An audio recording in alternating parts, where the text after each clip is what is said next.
I was 14 at the time of this incident. I was home with my brother, grandma, and baby cousin. My brother had invited some girl over. Please remember that part because it is key to the story. My brother then introduced us to the girl. She looked normal but seemed a bit nervous. My grandma asked her some questions and told her if her and my brother needed anything to let her know. Anyways, my grandma told me to stay upstairs and allow my brother and the girl privacy downstairs. Of course, me being the nosy little sister, I wanted to know everything, especially this new girl my brother brought home. I snuck down the hall quietly and looked over the banister. I saw the girl looking outside in the backyard and asking my brother a question like, "Who all lives here? Is this your guys' house? It's so nice." Hearing the conversation, I decided to listen to my grandma and go back inside my room. I began to listen to music, felt the urge to look outside my window. I then saw a 2000 Chevrolet Impala parked outside our driveway. The door was wide open, and it appeared to be a man leaving our home with all of our tech items from our house packed neatly inside the car. The feeling of dread came over me. I said, "Hey, what's going on?" Then the sound of loud talking was heard downstairs, and my brother said, "Please, you don't have to do this. Just let us leave if you know what's best," the girl responded. I hurried and ran to my grandmother's quietly as I let her know what was going on downstairs. She didn't understand the severity of what I was telling her and began to laugh, which made me upset because our life could be in danger. I heard tires screech and saw the Impala speed down the street. I called out to my brother, and he said, "Huh?" in a distraught voice. "What's going on? Who was the man outside?" I asked. He didn't reply. I walked downstairs and saw my brother shaking his head in disbelief, looking at where our TV set used to be. The police came shortly due to my grandmother calling them. We were later informed that my brother and the girl met for the first time that day off of a dating app, and of course they met at our house. The girl of course set up the entire robbery. She was just the decoy until her boyfriend came to rob us. But this part I'm about to say makes my blood run cold. The guy who robbed us held my brother at knife point and said if he didn't comply he would stab all of us upstairs as a punishment for him getting in the way. The cops asked my brother to give a full description, but he didn't. Later on the same day, we then heard a truck park on the side of the house. Whoever was in it yelled and threw a glass bottle down and drove off. I'm not sure if it was the same man who robbed us, but it terrified me nevertheless. I'm grateful nothing happened to my brother, though, or my family. It goes to show you that you really can't trust anyone. Talking with a fellow student reminded me of this. It's an encounter from a few years back, I think autumn of 2017. I try to remember what was said, but it might be a bit off. It was a dark part of the year, only few street lights, but the wet asphalt seemed to absorb all the light and make the scenery seem even darker. So I had moved into my late mom's house a few years before. It was a nice neighborhood, but close to one particularly bad area, and it's one even worse apartment building that was known as Murder Alley. It was a dangerous neighborhood, with a few male men killed, doors broken with axes, passers-by thrown at with old TVs, stones, and more. Drug users and shady people lived there. I was suspicious towards strangers on the streets and avoided telling where I lived. So one evening I left to a store a short walk away. Met a stranger just after leaving my yard. He had dirty clothes, greasy hair, and kind of seemed off right away. The man came towards me and started to talk. S will stand for stranger, and I will use the letter M when I refer to what I'm saying. S. Where do you live? He asked in an annoyed tone. I have no idea who he was looking for. M. I don't know. S. Why? He sounded even more annoyed. M. I don't live here, I said as I tried to remain calm. I hurried past him and didn't look back. I was too scared to possibly find him staring at me or even following me. He was a large man, heavy built and perhaps a bit over 6 feet, and I was a 5'1" tiny woman. Just went to the store and did my shopping. Afterwards, I started walking home when I saw the guy standing right in the shadows behind the shop's corner. I kept walking, and when turning in my driveway, I glanced behind and saw him following me. I walked through my dark yard, inside my house, and didn't put the lights on, but peeked through the window facing the street. The guy was standing there next to my mailbox, staring into my window.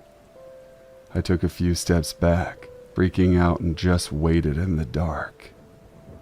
I messaged my friend group what was happening, so they could check on me if something would happen. I said I had an axe next to my door if the guy would try to come inside. One of my friends, my now boyfriend, told me to call the police at once. I took a glance outside, and the strange guy turned away and left, so I didn't make the call. I never saw that man again, but I'm glad I didn't get to turn into an axe murderer in self-defense.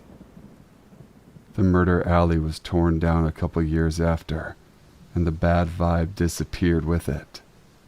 The area is now more peaceful than it ever has been since the apartment was built in 1960.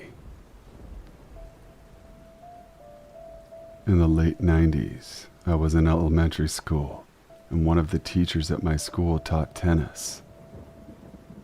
My parents were friends with this teacher and his wife, and my brother and I wanted to play tennis, so my mom signed us up for lessons on the weekends. The tennis courts were very close to the school, just down the road, and we lived close to the school in the other direction. Mom usually walked my brother and me to school while carrying my baby sister, but the courts were too far in addition to our tennis gear. On this day, our teacher greeted us at our car as he had arrived shortly before us and had just unloaded his own gear. My mom got my sister out of the car, took my brother's hand, and asked me to get the rackets from the trunk. She and our teacher walked around the gates to get into the courts. Shortly before this, a rumor had spread at my friend's baseball game that a girl had been kidnapped at a nearby restaurant. This had me on high alert when a green minivan pulled up behind me as I was getting our rackets. I was 6, but I was the eldest and enjoyed helping Mom. Dad worked a lot on the road, so I was proud of being able to make cereal and toast, bring in groceries, and pretty much do whatever Mom asked me to do. I was also the kid that went home and told Mom everything I learned that day in school.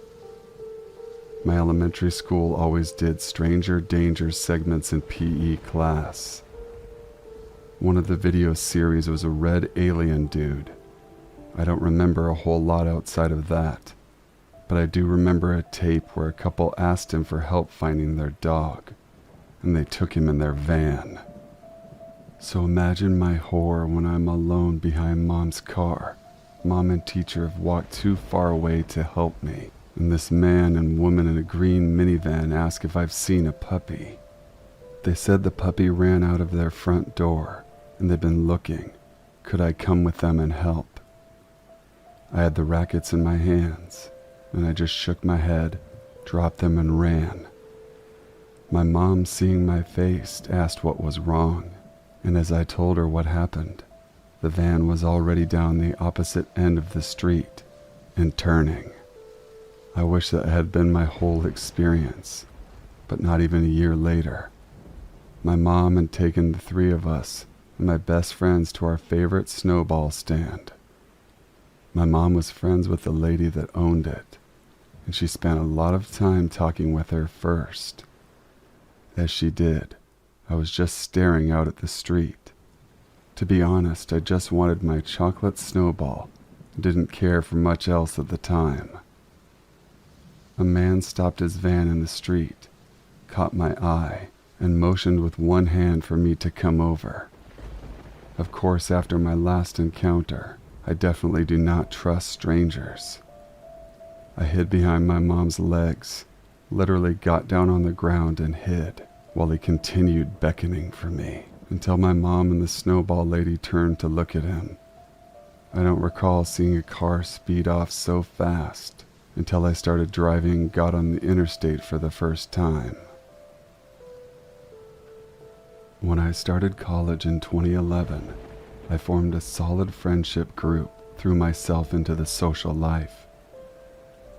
One guy in my block who always showed up to parties but never spoke much to anyone was a classic neckbeard, overweight anime fan, lacking in social skills combined with awkward attempts to be overconfident. He also never washed, wore stained gray clothes that never changed, had long, lank, greasy hair, was surrounded by a cloud of BO. It would enter the room before he did. Sorry if this description sounds unnecessarily mean. I wouldn't normally judge people for these things in themselves, but combined with his behavior, it is frankly warranted. With regret and hindsight, I make the mistake of chatting with him at one of these parties with the aim of being friendly and helping get more integrated into the group. From that moment, a switch flipped in him, and he began obsessively stalking me, which could go on for the rest of freshman year. He would try to isolate me at social events, talking to me for hours and taking none of my cues that I wanted to bring it to a close. If I tried to lose him, he would find me. If I spent time with my actual friends, he would follow and force his way into the conversation, following me around like a wasp on a mission. If he saw me in public, he would give me this 1,000-yard stare, unblinking stare, even from a couple 100 meters away, and would then come over. It got to the point that I felt I had some kind of tracker on me, because wherever I was, he would appear. Even when leaving the campus library at 3 a.m., more than once at night, I looked through the peephole in my door to the hall outside to see him stood there, staring intensely at my door. Obviously, this was seriously creepy behavior. I felt hunted. I was frightened and on alert at all time. He started to avoid going out of my room. I also started going to my parents a lot just so I could get out of town. My friends were worried about me, and a couple of them confronted him about his behavior and asked him to leave me alone. This did not go down well. His obsession turned to rage. Thankfully, he kept more of a distance, but he would still hang out in the places he knew I would be, staring at me with now intense hatred. He started telling everyone that I was his girlfriend and had dumped him in a horribly cruel way.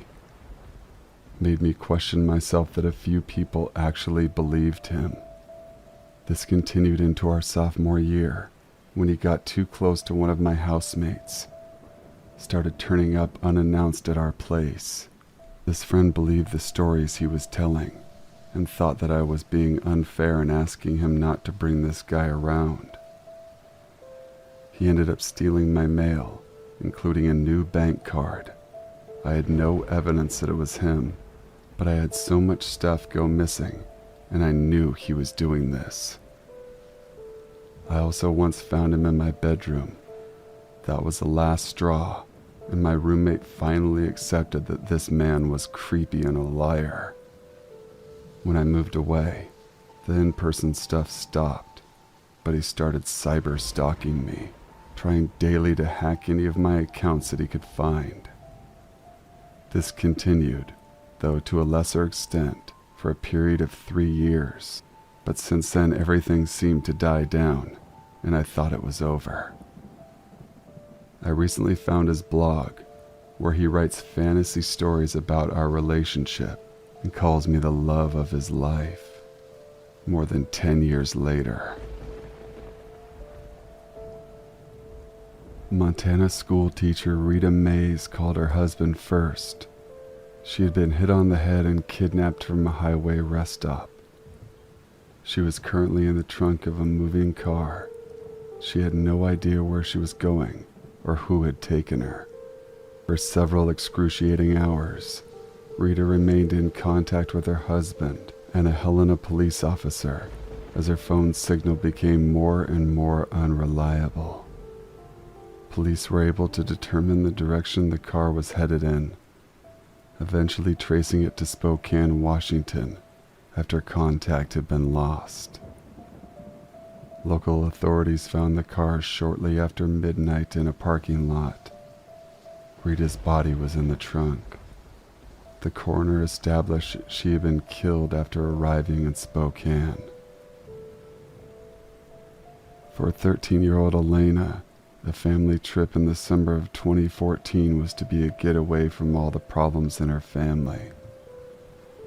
Her parents were going through a divorce, and a looming court-ordered visitation with her father was a source of stress, but it would end with the most horrifying moment of her life, with her mother, who had just drowned her 2-year-old baby sister, slashing Alana's wrists and throat while screaming at her to die faster. With her teenage daughter bleeding out, Jessica Smith simply left their hotel room, telling Elena to lock the door behind her, which she did. She was discovered by hotel staff and amazingly survived. The mother was found hours later.